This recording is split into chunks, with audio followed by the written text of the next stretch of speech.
I was sitting in my dimly lit room, staring at the pages of Thinking Fast and Slow by Daniel Kahneman, when a single sentence hit me like a freight train. We are prone to overestimate how much we understand about the world and to underestimate the role of chance in events. My heart raced. It was as if Kahneman had ripped open my skull and exposed the chaotic wiring of my brain. I'd spent years convincing myself I was in control, my decisions, my life, my future. But that night, I realized I'd been lying to myself. My brain wasn't the rational machine I thought it was.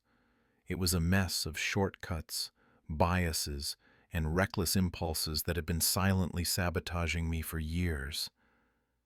And it scared me to death. Let me take you back to the moment it all unraveled.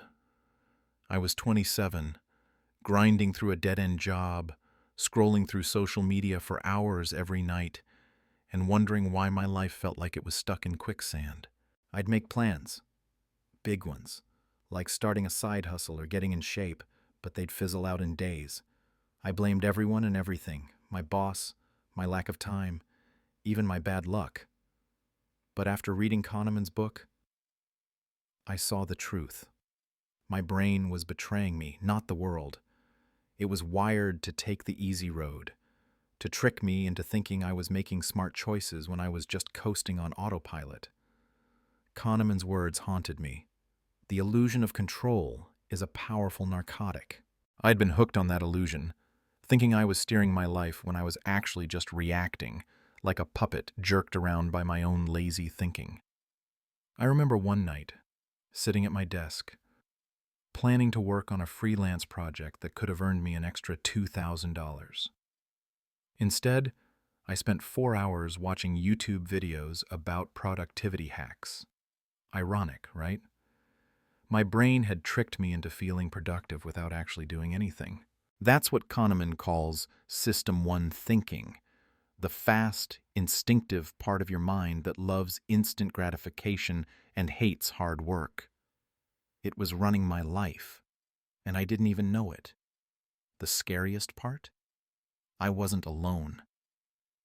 Kahneman's research showed that 90% of people overestimate their ability to make rational decisions. We all think we're logical, but our brains are wired to prioritize comfort over truth. I started noticing it everywhere. I'd buy things I didn't need because of a flashy ad, or I'd stick to bad habits because changing felt too hard. One time, I skipped a job interview because I convinced myself I wasn't ready yet. Classic System 1 making excuses to avoid discomfort.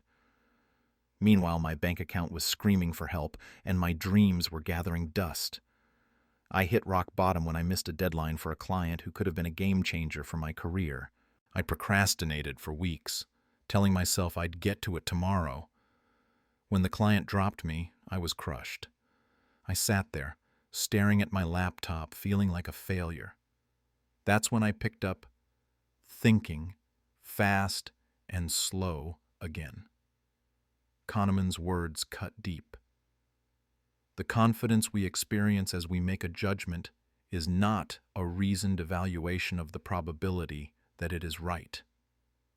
I realized I'd been blindly confident in my ability to figure things out without actually doing the work.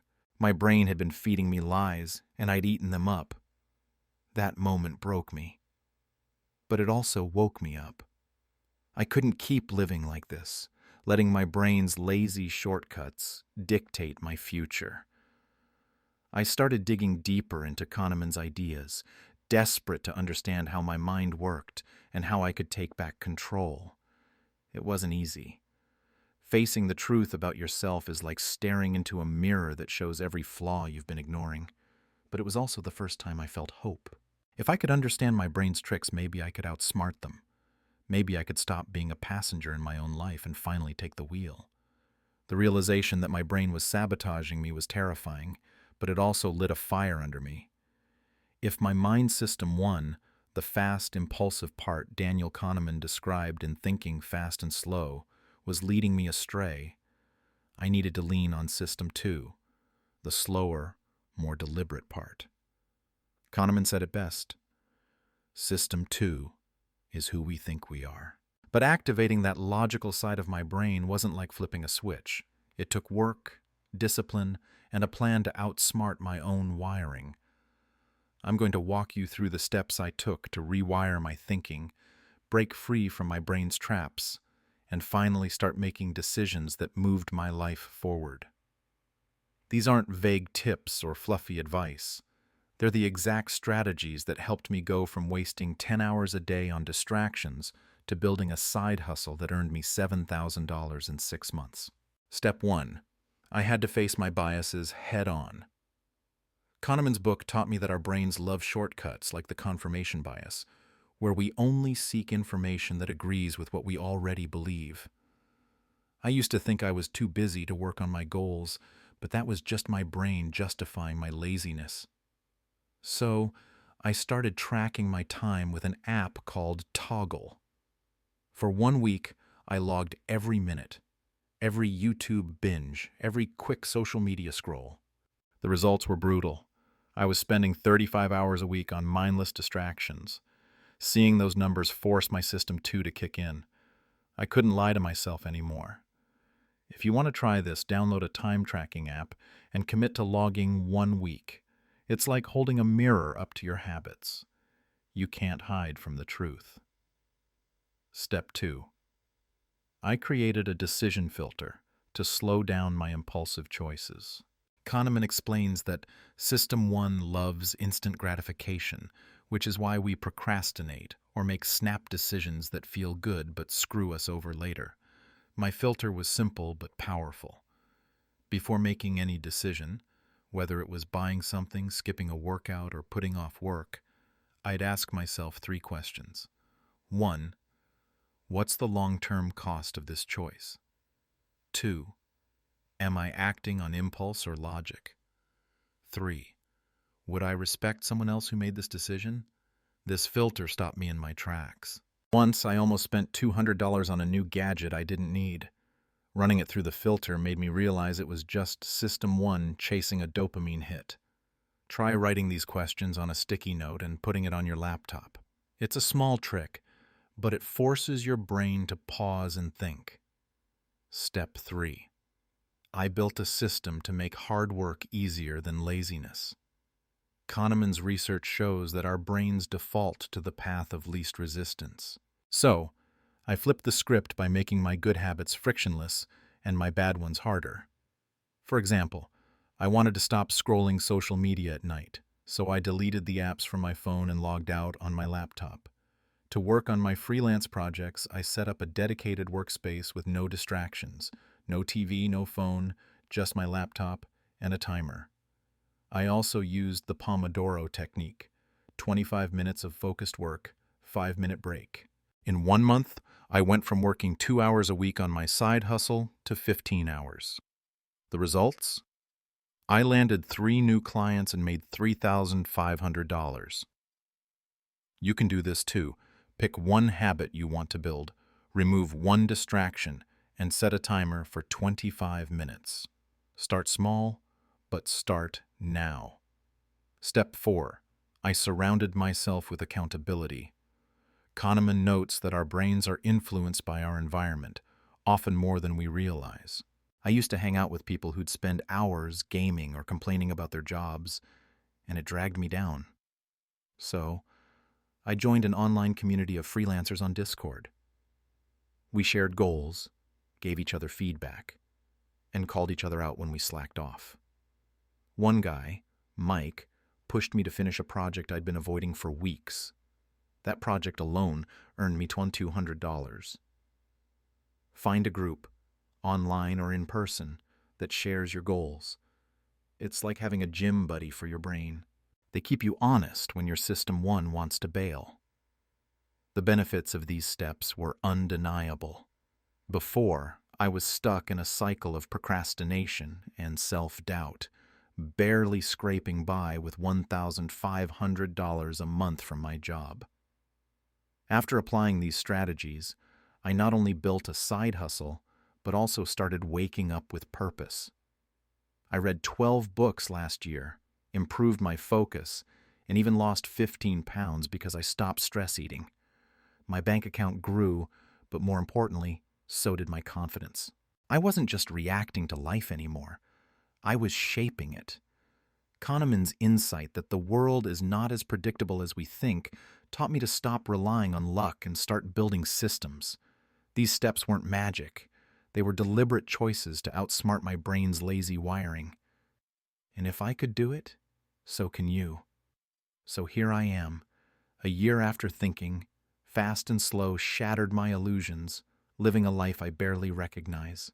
I'm not saying I've cracked the code to perfection. My brain still tries to trick me sometimes, luring me toward the easy path with a Netflix binge or a late-night scroll. But now I see those traps coming. Daniel Kahneman's words still echo in my head. You can't always trust your intuition, but you can learn to question it. That's the key. I stopped being a slave to my brain's shortcuts and started building a life driven by intention. I went from wasting 35 hours a week on distractions to earning $7,000 in 6 months from my side hustle, reading a dozen books, and feeling like I'm finally in the driver's seat. But this isn't just my story. It's a wake-up call for you. You're watching this because something in your life feels off. Maybe you're stuck in the same cycle I was, making big plans, then watching them crumble because your brain picks the easy way out. Maybe you're spending hours on your phone, convincing yourself you're too busy to chase your dreams. Or maybe you're just tired of feeling like life is slipping through your fingers. Whatever it is, you don't have to stay there. The steps I shared, tracking your time, using a decision filter, building systems, and finding accountability, aren't just theories. They're the tools that pulled me out of my rut, and they can do the same for you. But here's the hard truth. Knowing isn't enough. Kahneman's research shows that 95% of people who learn about their cognitive biases never do anything to fix them. Don't be one of them. Start small, but start today. Pick one thing. Maybe it's tracking how many hours you spend on your phone this week. Open an app like Toggle or even just a notebook and write it down. Be brutally honest. When you see the numbers, you'll feel that same gut punch I did, and that's when change begins. Or try my decision filter. The next time you're tempted to skip a workout or procrastinate on a project, ask yourself, what's the long-term cost of this choice? Write your answer down and let it sink in. These tiny actions add up. They're how I went from missing deadlines and losing clients to building a side hustle that paid my rent for half a year. They're how I stopped letting System 1 run my life and started using System 2 to make choices I'm proud of. I want you to imagine what your life could look like a year from now if you take control. Picture yourself with more money in the bank, more focus, more confidence, maybe even chasing that dream you've been putting off for years. That's not a fantasy. It's what happens when you stop letting your brain's lazy wiring call the shots. Kahneman taught me that our minds are wired for survival, not success. But you can rewire them for more. I did it, and I'm no genius, just a guy who was scared enough to change. If I can, you can too. So here's what I need you to do right now. Hit that subscribe button, not because I need the numbers, but because this channel is about taking control of your life, one step at a time. Every video I make is packed with strategies to outsmart your brain and build the life you want. You don't want to miss that. And drop a comment below. Tell me, what's one habit you know is holding you back? How many hours are you spending on your phone each day? Be real with yourself, and let's start this journey together. Don't wait for a perfect moment or a burst of motivation. Kahneman said it best. The easiest way to increase happiness is to control your use of time. Your time is running out. Take it back. Start now.